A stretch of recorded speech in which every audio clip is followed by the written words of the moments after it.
মা, এখনো চা দাওনি? জানোই তো সকালে চোখ মেলে এক কাপ চা না হলে সারা দিন কোনো কাজে এনার্জি পাই না আমি। আধো ঘুম জড়ানো গলায় বিছানায় উঠে বলে রিমি। বাপের বাড়িতে প্রতিদিন বেডটি খেয়ে বিছানা ছাড়ে রিমি। এটাই ওর দীর্ঘদিনের অভ্যাস। নিজের কথার উত্তরে সাড়া না পেয়ে খেয়াল হয় অন্য দিন আর আজকের মধ্যে অনেক ফারাক।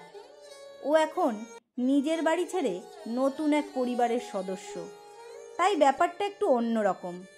গতকাল সবে সবে এই গাঙ্গুলি বাড়িতে বৌভাতের অনুষ্ঠান মিটেছে রিমির। বিয়ের সাথে সাথে তো বেশ কিছু পরিবর্তন আসে প্রতিটা মেয়ের জীবনে। অগত্যা বেডটির প্রত্যাশা থেকে উঠে সবার জন্য চা বানাবে বলে তৈরি হয় রিমি।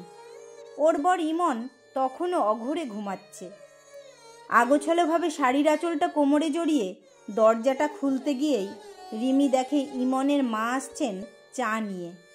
রিমি লজ্জা পেয়ে বলে, আজ একটু দেরি হয়ে গেল মা, আগামীকাল থেকে তাড়াতাড়ি উঠব। কেন রে এরকম বলছিস রিমি? পাগলি একটা তুই। এক কাপের বদলে 2 কাপ চা বানাতে কি আমার হাত খসে যাবে? আমার ছেলেটাও প্রতিদিন বেডটি খায়। বিয়ে হয়ে গেছে বলেই তুই কেন রোজ সকালে উঠে চা বানাবি? ইমন যদি বিয়ের পরে ওর মার হাতের বেডটি খাওয়ার ধারাবাহিকতা বা অভ্যেস বজায় রাখতে পারে, তাহলে তুই কেন পারবি না বলতো? রিমি শুধু তাকিয়েছিল জয়ন্তী দেবীর দিকে। না, কোথাও সদ্য একঢাল স্নান করা চুল, কপালে সিঁদুর টিপ পরা ওর মার সাথে ইমনের মার কোনো পার্থক্য খুঁজে পাচ্ছে না ও। চায়ের ট্রে নামিয়ে জয়ন্তী দেবী রিমির মাথায় হাত রেখে বলেন, কি এত ভাবছিস তুই?